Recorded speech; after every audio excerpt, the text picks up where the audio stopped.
இதனால தான் ருத்ராஜை நீக்கியிருக்கோம். இதனால தான் சூரியகுமார் யாதவுக்கு கேப்டன் பதவி கொடுத்துருக்கோம்.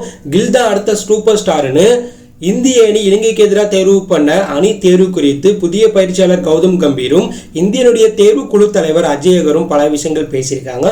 ஸோ செய்தியாளர்கள் சந்திப்பில் இவங்க ரெண்டு பேரும் என்னென்ன உலட்டலான பதில்கள் செய்தியாளர்கள் கேட்ட கேள்விக்கு பதில் சொல்லியிருக்காங்க அப்படிங்கிறத பற்றி தான் இந்த வீடியோவில் டீட்டெயிலாக பார்க்க போகிறோம். வீடியோக்குள்ளே போகிறதுக்கு முன்னாடி உங்களுக்கு இந்திய அணி பிடிக்கணும் இந்த வீடியோக்கு லைக் கொடுத்துட்டு உங்களோட ஃபேவரட் கிரிக்கெட் பிளேயரை கமெண்ட்ல லீவ் பண்ணுங்க. வாங்க வீடியோக்குள்ளே போகலாம். இதில் கௌதம் கம்பீர் இந்தியனுடைய பயிற்சியாளராக செயல்பட போகிறீங்க. இதை பற்றி என்ன நினைக்கிறீங்கன்னு கேட்கும்போது T20 உலகக்கோப்பையை வெற்றி பெற்றதுக்கு பிறகு ICC ஒரு நாள் தொடர் மற்றும் டெஸ்ட் சாம்பியன் தொடரில் இறுதிப் போட்டி வரையும் சென்ற ஒரு வலுவான இந்திய அணிக்கு பயிற்சியாளராக நான் செயல்படுறதை நினைக்கும் போது எனக்கு பெருமையாக இருக்குது. T20 உலகக்கோப்பையை இந்திய அணி ஜெயிச்சதுக்கு பிறகு அதே போல் ODIயில் உலகக்கோப்பை ஃபைனல் வரையும் போய் டெஸ்ட் சாம்பியன் ஃபைனல் வரையும் போன ஒரு வலுவான இந்திய அணியோடைய பயிற்சியாளர் பொறுப்பை ஏற்கிறது நினைக்கும் போது ரொம்பவே மகிழ்ச்சியாக இருக்குது. இது ஒரு மிகப்பெரிய வேலை.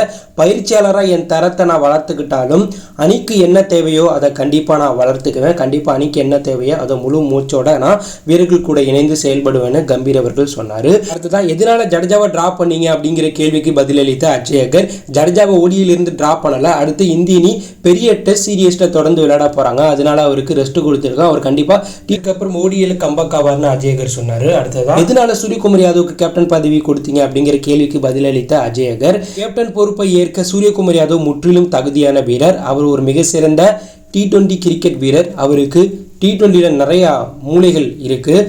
ஒரு வித்தியாசமான வீரர். ஸோ அவர் எல்லா போட்டிலையும் அவைலபிளாக இருப்பார். அதனால தான் அவரை நாங்கள் கேப்டனாக தேர்வு பண்ணோம். ஹர்திக் பாண்டியா ஒரு மிக சிறந்த வீரர். அவர் முக்கியமான வீரர். அவருக்கு நிறைய திறமை இருக்குது. கேப்டன்சிலையும் அவருக்கு நிறைய திறமை இருந்தாலும் அவருடைய உடல் தகுதி சவாலாக இருக்குது. எங்களுக்கு எல்லா நேரத்திலையும் இந்திய அணியில் விளையாடக்கூடிய ஒரு கேப்டன் தேவைப்பட்டார்.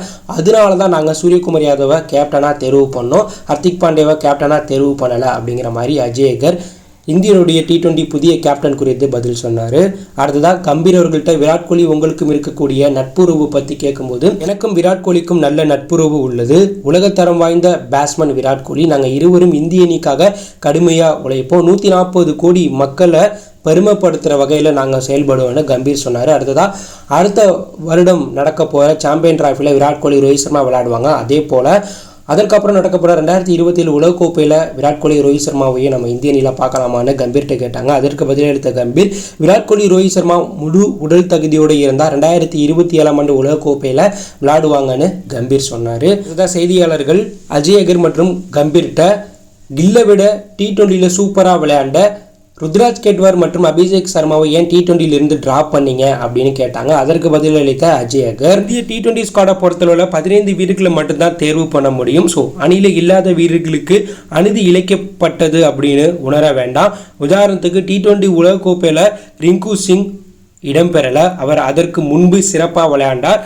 ஆனால் 15 பேரை மட்டும்தான் தேர்வு செய்ய முடியும். அதனால தான் ருத்ராஜ் கேட்வார் மற்றும் அபிஷேக் சர்மா போன்ற வீரர்கள் ஸ்குவாடில் இடம்பெறலன்னு அஜய் அகர் உலட்டலான பதிலாக சொல்லியிருக்காரு. கேள்விக்கும் இந்த பதிலுக்கும் எந்த ஒரு சம்பந்தமே இல்லை. இறுதியா கில்லுக்கு ஏன் துணை கேப்டன் பதவி கொடுத்தீங்க, அவரை ஏன் T20 துணை கேப்டனாக ஆக்குனீங்க அப்படின்னு அஜய் அகர்கிட்ட கேட்டாங்க. அதற்கு பதிலளித்த அஜய் அகர், கில் அடுத்த விராட் கோலி ரோஹித் சர்மாவா வலம் வருவார். அவர் ஒரு சூப்பர் ஸ்டார். கில் அவர்களுக்கு கேப்டன்சி திறமை இருக்குது, ஃபிட்னஸாக இருக்கார், ஹெல்த்தியாக இருக்கார், அவர் நல்ல ரெக்கார்டு வச்சுருக்காரு. இதனால எதிர்காலத்தை கருத்தில் கொண்டு துணை கேப்டன் பதவியை கில்லுக்கு கொடுத்தோம். அதனால தான் அவர் T20 ODI அணியோடைய துணை கேப்டனாக இருக்கார். அவர் தான் இந்தியனுடைய எதிர்கால கேப்டன்னு நாங்கள் நினைக்கிறோன்னு அஜய் அகர் பெரிய குண்டு தூக்கி போட்டார். ஸோ அஜய் அகர் கில்லை இப்படி பெருமைப்படுத்தி பேசுறதுனால கில் அடுத்த விராட் கோலி ரோஹித் சர்மாவோ ஆக முடியுமானா அது கேள்விக்குறி தான். ஏன்னா விராட் கோலியோ ரோஹித் சர்மாவோ அவங்களா உருவாக்குனாங்க, BCCயால் உருவாக்கப்படலை. ஆனால் கில்லை BCCI அடுத்த விராட் கோலி ரோஹித் சர்மாவை உருவாக்க ட்ரை பண்ணிட்டு இருக்காங்க.